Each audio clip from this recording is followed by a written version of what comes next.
CPM விசிக்கு 3 பேர் சந்திச்சோம். அதுக்கு முன்னதாகவே வந்து தாவேக்கா தரப்புல வந்து ஆட்சி அமைக்க வந்து சப்போர்ட் வேணுங்கிற மாதிரி ஒரு கடிதம் அனுப்பியிருந்தாங்க. ஆமாங்க. இதன் தொடர்ச்சியா நம்ம வந்து முக ஸ்டாலினை சந்திச்சிருக்கோம். என்ன டிஸ்கஸ் பண்ணிருக்கோம்? இல்லை, என்ன டிஸ்கஸ் பண்ண ஒவ்வொன்றையும் முடியால சொல்ல முடியாது. அவர் அழைத்தார், நாங்கள் சென்றது உண்மை. அரசியல் நிலவரங்கள் குறித்து பேசினோம். அவர் முதல்வர், தோழமை கட்சிகளுடைய தலைவராக இருக்கிறாரு. எனவே நிலவுகிற நிகழ்கால அரசியல் சூழல் குறித்து நாங்கள் பேசினோம். தாவேக்கா கடிதம் கொடுத்தது எல்லாருக்கும் தெரியும். அந்த தலைவர்கள் வந்து பேசுவதும் தெரியும். நேற்று வந்தாங்க, இன்னைக்கு வந்தாங்க, ஆதரவு கோருகிறார்கள். நாங்கள் ஏற்கனவே பேசினது தான். சிபிஐ, சிபிஎம், விசிகா எங்கள் கூட்டங்களில், கமிட்டி கூட்டங்களில் முடிவு செய்த அந்த முடிவு அறிவிப்போம் நாங்கள் சொல்லியிருக்கிறோம். அதை விடுதலை சிறுத்தைகளுடைய தலைவர் தெளிவாக காலையோடு சொல்லிட்டாரு. எனவே நாளை மறுதினம் கூட்டம் இருக்கு. அந்த கூட்ட முடிவில் நாங்கள் சொல்லுவோம். இன்னைக்கு வந்து தாவேக தலைவர் நம்ம சிடிஆர் நிர்மல்குமார் வந்து வந்திருந்தாரு. இணைய பொதுச்செயலாளர் வந்து நிர்மல்குமார் வந்து நம்ம கட்சி தலைமையகத்துக்கே வந்திருந்தாரு. ஆமா ஆமா ஆமா.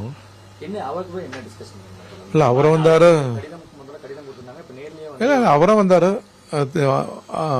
அதை தொடர்பு கொண்டாரு. அப்புறம் அந்த புஷியா அவரும் பேசினாரு.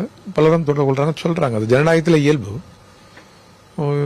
எல்லாவற்றுக்கும் நாங்கள் மதிப்பளித்து கட்சி கமிட்டியில் இதை தெரிவித்து ஒரு முடிவெடுப்போம். அந்த முடிவை நாங்கள் அறிவிப்போம். ஆளுநர் வந்து ஆட்சி அமைக்க வந்து இவ்வளவு நாள் காலதாமதம் போற நிலையில இப்ப கொஞ்சம் முன்னாடி வந்து ஒரு அறிவிப்பு வெளியாயிருக்கு. தாவேக தலைவர் ஆட்சி அமைக்கலாம் அப்படிங்கிற மாதிரி ஆட்சி அமைக்க வந்து அழைப்பு வச்சிருக்காங்க. நம்ம தரப்புல இருந்தும் வந்து அறிக்கை வெளியிட்டாங்க அவரோட போக்கு கண்டிச்சு. அது என்ன காரணம்? இல்ல, காரணம் இல்ல. ஆளுநர் சட்டத்தை மதித்து நடந்து கொள்ள வேண்டும். தமிழக முதல்வர், மாண்புமிகு முதல்வர் ஸ்டாலின் அவர்கள் முதல்வராக இருந்தபோது ஆளுநர் எவ்வளவு குறுக்கீடுகள் செய்தார் என்பது உங்களுக்கு தெரியும். அதை எதிர்த்து போராடினார் முதல்வர். அவருக்கு உறுதுணையாக நாங்கள் இருந்தோம். தமிழகம் அவருக்கு உறுதுணையாக இருந்தது. இதிலிருந்து பாடங்களை ஆளுநர்கள் பெற வேண்டும். இந்தியா போன்று பல கட்சி இயங்குமுறை கொண்ட நாடு உலகிலேயே இல்லை. இதுபோன்ற ஒரு பன்முகம் இல்லை. இதுபோல் ஒரு மதச்சார்பின்மை உள்ள நாடும் இல்லை.